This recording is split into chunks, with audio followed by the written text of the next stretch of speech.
آج کل ہمارے ہاں مزار پرست، قبر پرست، بزرگ پرست، شخصیت پرست تو لوگ جو ہیں وہ اولاد کے لیے فلاں کے لیے جو ہے ڈاکٹر وکٹر کو کہتے ہیں کہ وہاں کر لیا علاج، بہت دن ہو گیا شادی کو، تو چلیں اجمیر شریف، ہاں کلیئر شریف، بغداد شریف، فلاں شریف، جس کو اللہ نے شریف نہیں بنایا انہوں نے بنا دیا۔ جو بے اولاد ہیں ان کو نیک صالح اولاد عطا فرمائے، جو بیمار ہیں ان کو صحت کاملہ عطا فرمائے، جو بے اولاد ہیں ان کو نیک صالح اولاد عطا فرمائے، جو بیمار ہیں ان کو صحت کاملہ عطا فرمائے، جن کے گھروں میں بچے بچیاں جوان سے بھی اب یہاں اہم بات یہ ہے کہ حضرت ابراہیم دعا کر رہے ہیں اللہ سے، اولاد مانگ رہے ہیں۔ اولاد کیسی مانگ رہے ہیں؟ صرف یہ نہیں کہا بیٹا دے، صالحین میں سے دے، نیک اولاد دے۔ تو اولاد مانگو تو نیک مانگو، ایک بات، اور مانگنے کے ساتھ ساتھ نیک بنانے کی کوشش کرنا چاہیے۔ گھر میں تربیت کا ماحول ہونا چاہیے، مسجد سے، علماء سے ان کو جوڑنا چاہیے، قرآن سے تو جوڑنا چاہیے، یہ ہمارا فرض ہے، پوچھا جائے گا اللہ سے۔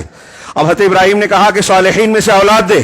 یہاں اہم بات جو ہے، آج کل ہمارے ہاں مزار پرست، قبر پرست، بزرگ پرست، شخصیت پرست تو لوگ جو ہیں وہ اولاد کے لیے فلاں کے لیے جو ہے ڈاکٹر وکٹر کو کہتے ہیں کہ وہاں کر لیا علاج، بہت دن ہو گیا شادی کو، تو چلیں اجمیر شریف، ہاں کلیئر شریف، بغداد شریف، فلاں شریف، جس کو اللہ نے شریف نہیں بنایا انہوں نے بنا دیا، تو وہاں جاتے ہیں اولاد مل جائے گی۔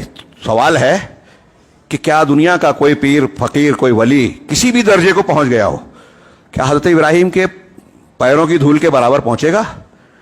کوئی غیر نبی کسی نبی کے درجے کو نہیں پہنچ سکتا۔ اگر کوئی ایسا مانتا ہے تو کافر ہو جائے گا، یہ میں نے بیان کیا ہے اور یہ کتابوں میں درج ہے۔ حضرت ابراہیم امام الموحدین، امام الانبیاء، ابو الانبیاء، توحید کے اعلیٰ مقام پہ اللہ کے خلیل، اولاد اللہ سے مانگ رہے ہیں، اور ہم پیر فقیر اور فلاں فلاں سے کہہ رہے ہیں جا کے کہ ہم کو دے دو یا دلا دو۔ حضرت ابراہیم کا اللہ سے اولاد مانگنا اس بات کی دلیل ہے کہ حضرت ابراہیم کے اندر اولاد پیدا کرنے کی، دینے کی صلاحیت نہیں ہے۔ اگر میرے حضرت ابراہیم میں طاقت ہوتی تو اللہ سے کیوں مانگتے؟ خود ہی پیدا کر لیتے۔ حضرت ابراہیم میں جب یہ طاقت نہیں ہے اور وہ اللہ سے مانگ رہے ہیں کیونکہ وہ مان رہے ہیں کہ اللہ ہی دے سکتا ہے اولاد،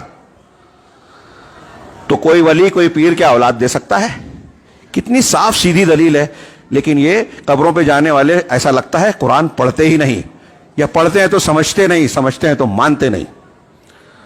کتنی کلیئر صاف تعلیم ہے۔ ہر عید الاضحیٰ کو حضرت ابراہیم، ابھی میں نے شروع میں کہا، تمہید سے مجھے کہنا پڑا کہ کئی لوگ سوچیں کہ کہہ رہے یہ واقعہ تو ہم بار بار سنتے ہیں، مولانا وہی بیان بتا رہے ہیں، تو یہ میں نے جو سبق اسباق ابھی بیان کیے، کیا اس کی ضرورت ہمیں نہیں ہے؟ کیوں اللہ رب العالمین نے دہرایا ہے؟ کیوں بار بار عید الاضحیٰ کے موقع پہ اس کی یاد تازہ کرنے کا حکم دیا ہے؟ اس لیے کہ یہ ہماری ضرورت ہے، اور اس کی ضرورت ہم اس پس منظر میں دیکھیں کہ یہ تعلیمات ہونے کے باوجود بہت سے لوگ قرآن حدیث کو ماننے کا دعویٰ کرتے ہیں لیکن مانتے نہیں ہیں۔ حضرت ابراہیم اولاد اللہ سے مانگ رہے ہیں، اور یہ کہہ رہے ہیں اللہ سے نہیں، پیر صاحب سے، بزرگ سے، قبر والے سے جا کے لے لیں گے۔ پھر آگے اللہ نے فرمایا، جب انہوں نے دعا مانگی فبشرناہ بغلام حلیم، تو ہم نے انہیں ایک بردبار بیٹے کی بشارت دی۔ اس کا واقعہ بھی جو تفصیل سے ہے قرآن میں، ایک معجزہ۔